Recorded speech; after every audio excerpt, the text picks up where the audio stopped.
हर हर महादेव।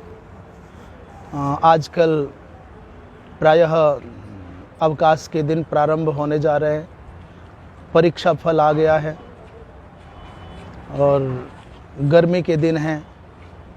प्रायः लोगों के मन में रहता है, जो धार्मिक भावों से भरे हुए लोग हैं, कि चलो हरिद्वार चलें, ऋषिकेश चलें, बद्रीनाथ, केदारनाथ, गंगोत्री, यमुनोत्री दर्शन करने जाएं। ये बहुत अच्छा है। अपने बच्चों में भारतीयता के, सनातन धर्म के, सनातन संस्कृति के संस्कार आएं और उसके लिए तीर्थाटन करना, उसके लिए तीर्थ यात्रा करना, इन दिव्य धामों पर जाना बहुत अच्छा है, बहुत आवश्यक है। पर मात्र इतना ही पर्याप्त नहीं है। शास्त्र ये कहते हैं तीर्थ यात्रा करो, परंतु यदि आपके आचार विचार में, आपके आहार विहार में, आपकी वेशभूषा में सात्विकता नहीं है तो कृपया ध्यान दें, तीर्थों के भ्रमण करने पर भी तीर्थत्व का लाभ प्राप्त नहीं होता। क्योंकि तीर्थ आने का तात्पर्य है मन का शुद्ध होना, मन का पवित्र होना, पुण्यार्जन होना। जैसा घर खाते थे वैसा ही यहाँ खाया, जैसे ही घर में वस्त्र पहनते थे वैसे ही यहाँ पहने, तो फिर आपके जीवन में तीर्थत्व कैसे आएगा, पवित्रता कैसे आएगी। इसलिए तीर्थों में आने से पहले मानसिक रूप से अपने बच्चों को तैयार करें, स्वयं तैयार हों कि हम अशुद्ध वस्तुओं का सेवन भोजन के रूप में नहीं करेंगे। हम अपने मोबाइल आदि का प्रयोग भी उचित मात्रा में ही करेंगे, यहाँ चलचित्र आदि नहीं देखेंगे।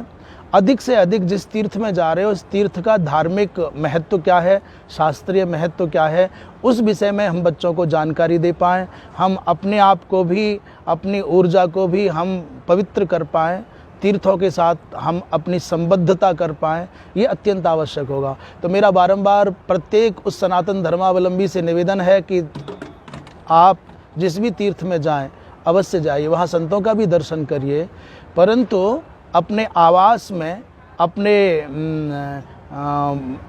आहार भोजन में, अपने वेशभूषा में आप पवित्रता, सौम्यता, सात्विकता रखें। उसका एक विशेष लाभ होगा। और निश्चित रूप से जैसा भोजन होगा, जैसा अन्न होगा, वैसा मन होगा, ऐसा कहते ही हैं, आहार शुद्धौ सत्व शुद्धि ही। आहार शुद्धि में अंतःकरण की शुद्धि छुपी हुई है। इसलिए कृपया अपने जीवन को परिष्कृत करने के लिए, अपने पवित्र संस्कारों को अपनी अगली पीढ़ी में स्थापित करने के लिए तीर्थों में आएं, परंतु पवित्रतापूर्वक तीर्थों का सेवन करें। इसका गुणात्मक लाभ होगा, भारतीयता की प्रतिष्ठा होगी और आपके अपने बालक आपकी वृद्धावस्था के लिए एक बहुत विशेष रूप से अपने आप को तैयार कर पाएंगे। तो मैं आशा करता हूँ आपके जीवन में ये बात विशेष महत्व रखेगी, आप इसका पालन करेंगे।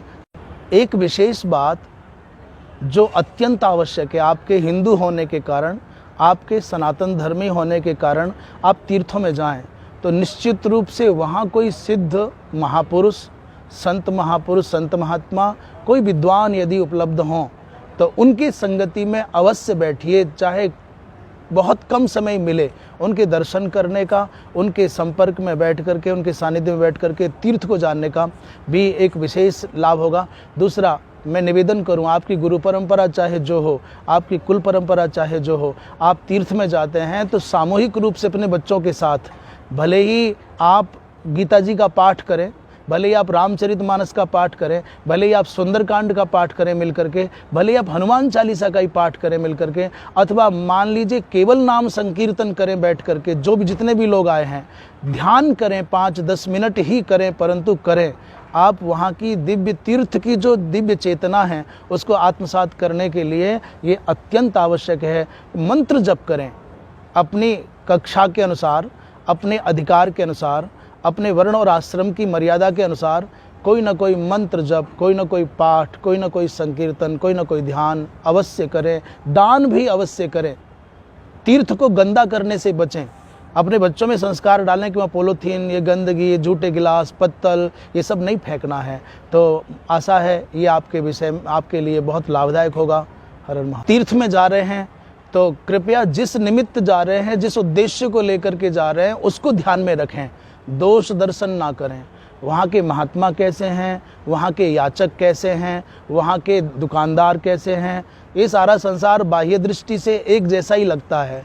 आप तो अपना जो उद्देश्य लेकर के आए हैं उसको पूर्ण करें। दोष दर्शन करने के लिए आए हैं तो फिर यहाँ क्यों आए हैं? ये तो संसार में वहीं भी देख सकते थे। इसलिए यहाँ आने पर दोष दृष्टि ना करें, अपने मन को शुद्ध रखें, अपने मन को शांत रखें, अपनी आँख और कान पर नियंत्रण रखें, तो अपनी जिह्वा पर भी नियंत्रण अपने आप ही आ जाएगा। हर हर महादेव।